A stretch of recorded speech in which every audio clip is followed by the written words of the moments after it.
Bienvenidos amigos míos a las revistas digitales y podcasts del mundo de la historia universal y de México y otros temas de interés en general y a la agencia de detectives privados siglo XXI del mundo del derecho y Cicerón Corpus Juris Civilis y del mundo de la historia universal y de México y más. En esta ocasión hablaremos acerca de la guerra polaco-rusa y o la guerra ruso-polaca y mejor conocida como la guerra polaco-moscovita de los años de 1605 a 1618. Listos ya, vamos allá y empezamos.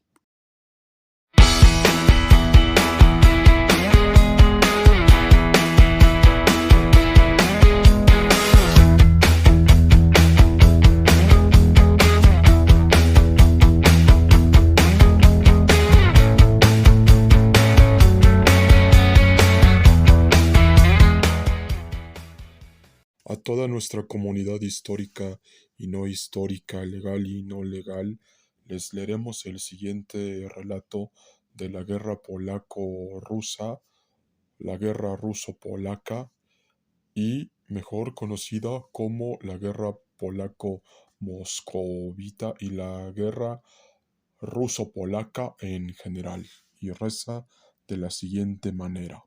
La guerra polaco-rusa 1605-1618 o guerra polaco-moscovita tuvo lugar a principios del siglo XVII como una secuencia de conflictos e invasiones hacia el este llevadas a cabo por la Mancomunidad de Polonia-Lituania o por ejércitos privados y mercenarios liderados por los magnates, la aristocracia de la Mancomunidad. En un momento en que el zarato ruso estaba desgarrado por una serie de guerras civiles, un periodo conocido en la historia rusa como el periodo tumultuoso, provocadas por la crisis dinástica rusa y el caos interno general. Los bandos y sus objetivos cambiaron varias veces durante el conflicto. La mancomunidad no estuvo formalmente en guerra con Rusia hasta 1609 y varias facciones rusas luchaban entre ellas, aliadas con la Mancomunidad u otros países, o luchando contra ellos. Suecia también participó en el conflicto durante la Guerra de Ingria 1610-1617, a veces aliada con Rusia y otras en su contra. Los objetivos de las diversas facciones cambiaron frecuentemente en una escala que va desde pequeños cambios fronterizos, intentar imponer en el trono ruso a los reyes polacos o a impostores apoyados por Polonia o incluso la creación de un nuevo estado formando una unión entre la mancomunidad y Rusia. La guerra puede ser dividida en cuatro etapas. En la primera etapa, algunos slashta nobles, animados por algunos boyardos rusos, pero sin el consentimiento del rey polaco Segismundo III Vasa, intentaron explotar la debilidad rusa e intervenir en su guerra civil apoyando a los impostores. Fingían ser el zarevich Dmitri Ivanovich de Rusia que reclamaban el trono del zar de Rusia Dmitri I el falso y posteriormente Dmitri II el falso contra los zares coronados Boris Godunov y Vasily Suisiski, Basilio IV. La primera iniciativa de intervención polaca empieza en 1605 y acaba en 1606 con la muerte del primer falso Dmitri. La segunda iniciativa empieza en 1607 y dura hasta 1609, cuando el zar Basilio IV hizo una alianza militar con Suecia. En respuesta a esta alianza, el rey polaco Segismundo III decide intervenir oficialmente y declarar la guerra a Rusia, queriendo debilitar al aliado de Suecia y obtener concesiones territoriales. Después de las primeras victorias de la Mancomunidad, batalla de Klushino, que culmina con las fuerzas polacas entrando en Moscú en 1610, el hijo de Segismundo, el príncipe Vladislao, fue elegido zar por la Duma de los boyardos. De todos modos, Segismundo poco después decidirá seguir el trono ruso, para sí mismo. En este caso, amigos míos, principalmente Segismundo posteriormente iba a decidir adquirir el trono ruso para sí mismo. Como dice este relato, después de las primeras victorias de la mancomunidad, batalla de Krushino, que culmina con las fuerzas polacas entrando en Moscú en 1610, el hijo de Segismundo, el príncipe Vladislao, fue elegido zar por la Duma de los boyardos. De todos modos, Segismundo poco después decidirá adquirir el trono ruso para sí mismo. Esto inquieta a los boyardos propolacos, quienes podrían aceptar al moderado Vladislao, pero no al procatólico y antiortodoxo Segismundo. Como consecuencia, la facción propolaca boyarda desapareció y la guerra se continuó en 1611, siendo las tropas polacas expulsadas de Moscú, aunque consiguieron la importante plaza de Smolensk. Al fin, debido a problemas internos tanto en la mancomunidad como en Rusia, las hostilidades militares se redujeron entre 1612 y 1617, momento en el que Segismundo lleva a cabo un último intento de conquistar Rusia que fracasa. La guerra finalmente acaba en 1618 con la paz de Deulino, que otorga a la mancomunidad ciertas concesiones territoriales, pero no con el control sobre Rusia, la cual sale de la guerra con su independencia intacta. Ahora bien, amigos míos, ahora ya comentamos esto. Principalmente aquí vemos que durante el prólogo de la guerra ruso-polaca es que Polonia quiso hacerse con el control de Rusia. Y principalmente si analizamos la cápsula que hicimos de la Primera Gran Guerra Ruso-Turca de los años de 1768 a 1774, vemos principalmente que los polacos querían tomar el control de Rusia nuevamente a través del Imperio Turco Otomano, y les recomendamos que analicen esa cápsula y que ha tenido una buena recepción en el mundo de la historia universal y de México y otros temas de interés en general.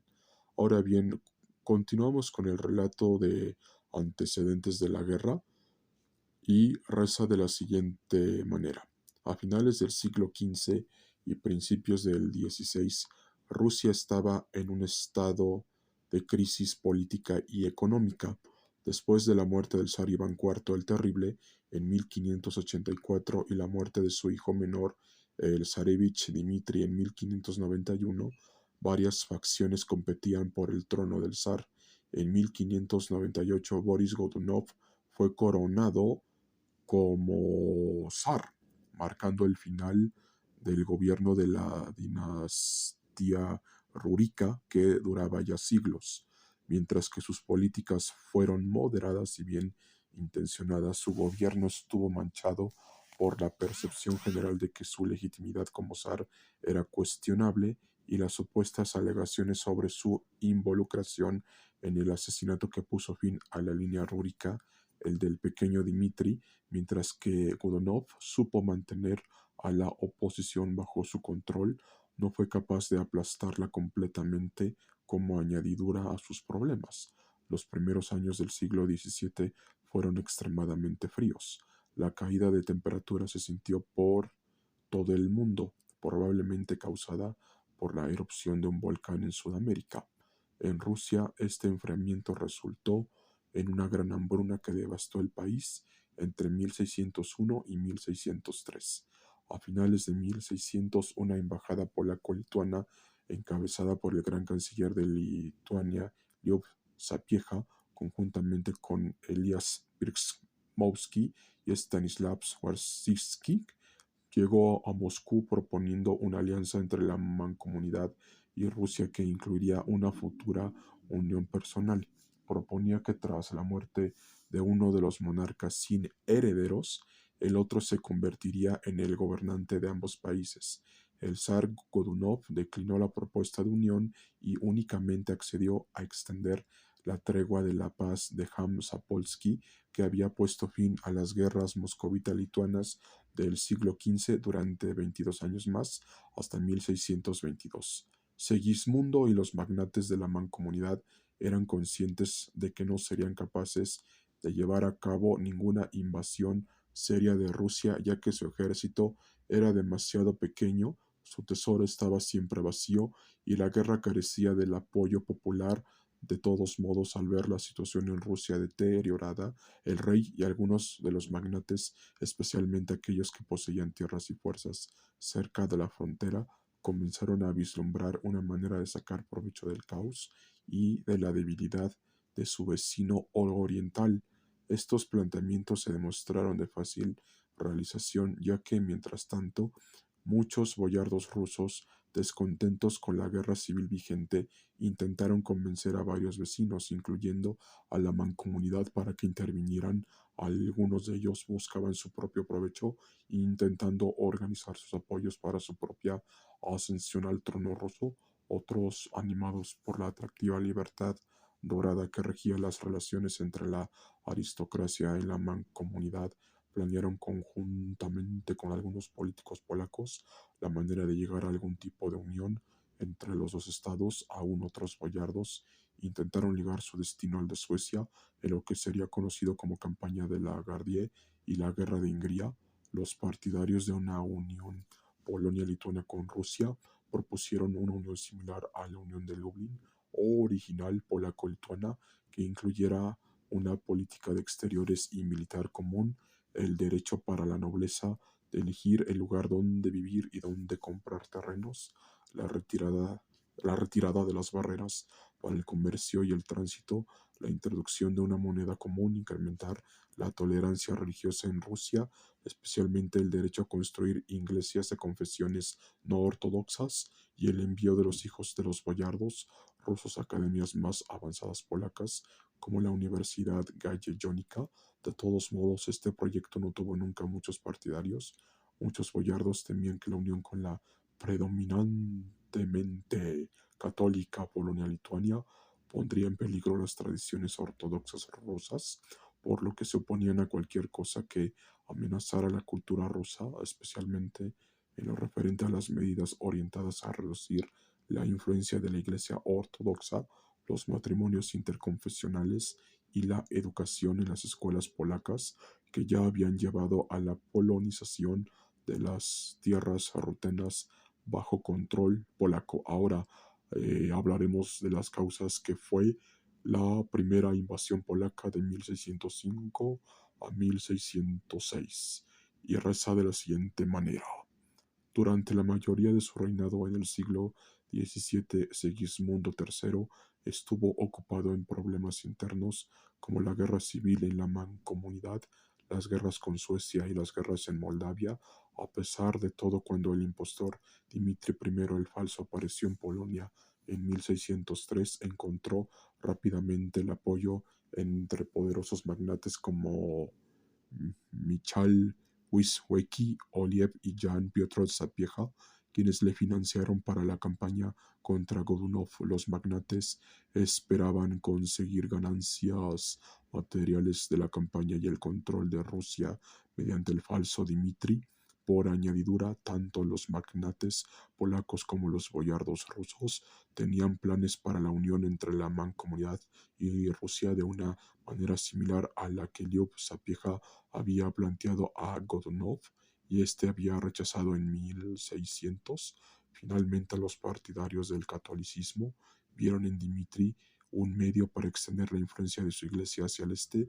De hecho, tras sus promesas de una entidad ruso-polaca dominada por los católicos, entablando una guerra con el Imperio Otomano, los jesuitas también le dieron fondos y educación. Aunque Segismundo declinó el apoyar a Dmitri oficialmente con el poder de la mancomunidad, el rey polaco estaba siempre dispuesto a respaldar iniciativas pro-católicas y le proveyó con 4000 zloty, suficiente para unos pocos centenares de soldados. Sin embargo, algunos de los partidarios de Dmitri, especialmente entre aquellos involucrados en la rebelión, activamente se esforzaron en conseguir que Dmitri reemplazara a Segismundo. A cambio, en junio de 1604, Dmitri prometió a la mancomunidad la mitad del territorio de Smolensk. De todos modos, mucha gente contemplaba escépticamente el futuro de esta empresa. Jan Zamoyski, opuesto a la mayoría de las políticas de Segismundo, posteriormente comentaría el asunto de Dimitri el Falso como una comedia digna de Plauto o Terencio. Cuando Boris Godunov oyó hablar sobre el pretendiente, proclamó que aquel hombre no era más que un monje huido llamado Grigori Otrepiev, aunque la información en la que se basó para hacer esta afirmación no está clara. El apoyo de Godunov entre los rusos empezó a desvanecerse, especialmente al esforzarse a difundir contrarrumores. Algunos de los boyardos rusos también empezaron a respaldar a Dmitri con la intención de no pagar impuestos a Godunov, a Boris Godunov. Dmitri atrajo a unos cuantos seguidores, formando un pequeño ejército que, juntamente con 3.500 soldados de los ejércitos privados de los magnates de la mancomunidad y los mercenarios comprados con su propio dinero, se pusieron en camino a Rusia en junio de 1604. Algunos de los demás enemigos de Godunov, como aproximadamente 2.000 cosacos del sur, se unieron a las fuerzas de Dmitri en su camino a Moscú. Estas fuerzas se enfrentaron en dos ocasiones a los soldados rusos.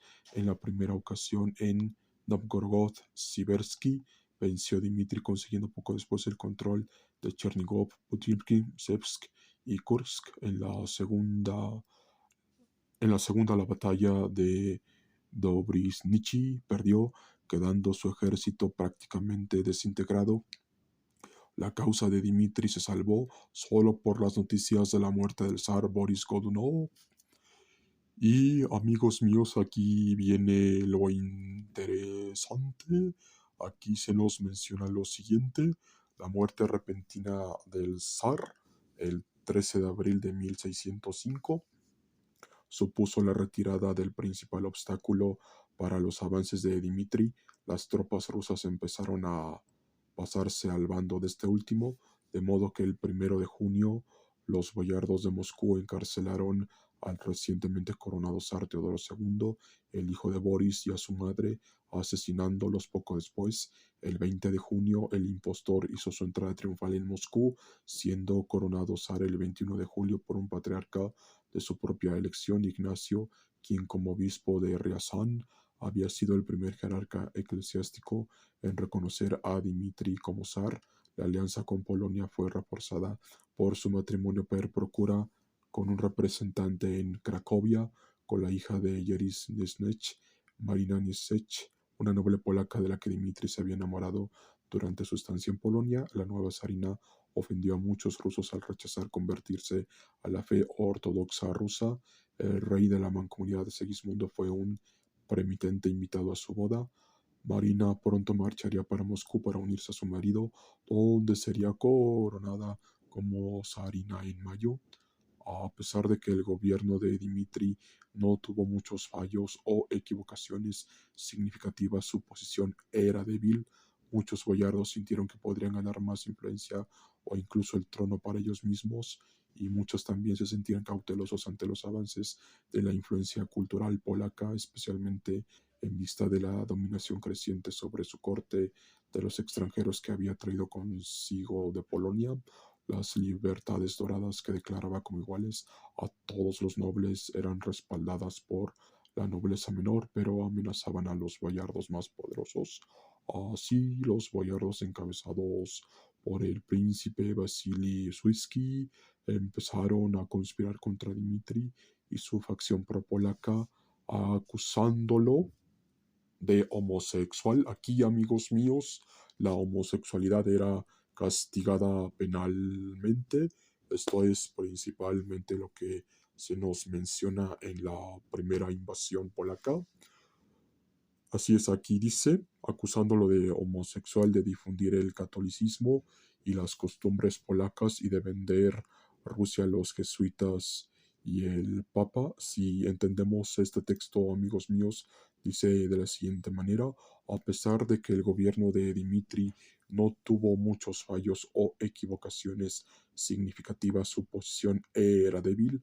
Muchos boyardos sintieron que podían ganar más influencia o incluso el trono para ellos mismos, y muchos también se sentían cautelosos ante los avances de la influencia cultural polaca, especialmente en vista de la dominación creciente sobre su corte de los extranjeros que había traído consigo de Polonia las libertades doradas que declaraba como iguales a todos los nobles. Eran respaldadas por la nobleza menor, pero amenazaban a los boyardos más poderosos. Así, los boyardos encabezados por el principado Vasili Suisky empezaron a conspirar contra Dmitri y su facción pro-polaca, acusándolo de homosexual, de difundir el catolicismo y las costumbres polacas y de vender a Rusia a los jesuitas y el Papa. Ganaron apoyo popular, especialmente a raíz del hecho que Dmitri se protegía con unos cientos de soldados irregulares de la mancomunidad que todavía estaban guarnecidos en Moscú y se habían visto involucrados en varios actos criminales, hecho que agitaba las iras de la población local. En la mañana del 17 de mayo de 1606, unas 2 semanas después del matrimonio, los conspiradores entraron al Kremlin. Dmitri intentó escapar por una ventana, pero se rompió una pierna en la caída. Uno de los conspiradores le disparó y mató allí mismo. Al principio hubo disputas sobre qué hacer con el cuerpo, pero finalmente fue quemado. Sus cenizas fueron disparadas con cañón hacia Polonia. El reinado de Dmitri había durado meramente 10 meses. Vasili Suisky lo reemplazó como zar.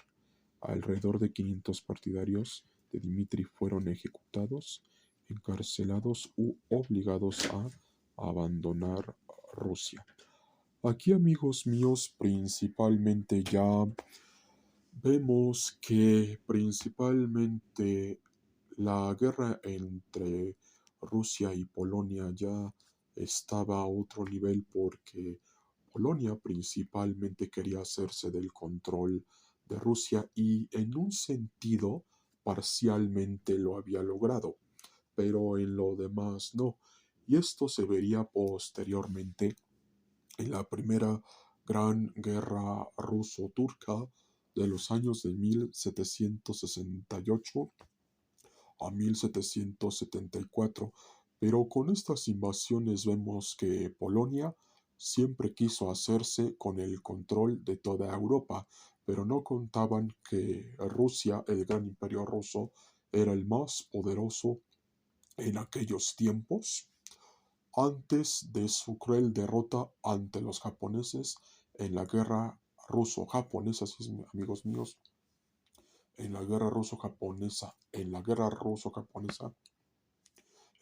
guerra ruso-japonesa, que terminaría como la derrota fatal y occidental de todos los tiempos, ya que todo esto se entrelaza para que entendamos la historia universal de estas tres potencias: Polonia, Rusia y Japón. Y eso es todo, amigos míos. Nos gustaría saber qué opinan acerca de este tema y si quieren que sigamos abordando más acerca de la guerra ruso-polaca o polaco-rusa y viceversa, y más cuestiones de la historia universal. Este programa debe de llegar a las más de 100 reproducciones. Cambio y fuera, atentamente, las revistas y podcasts del mundo de la historia universal y de México y otros temas de interés en general, y la agencia de detectives privados siglo XXI del mundo del derecho y Cicerón Corpus Juris Civilis y del mundo de la historia universal y de México y otros temas de interés en general. Y podrán escribirnos sus comentarios al correo electrónico el mundo de la historia en general @gmail.com. Cambio fuera, el mundo de la historia en general.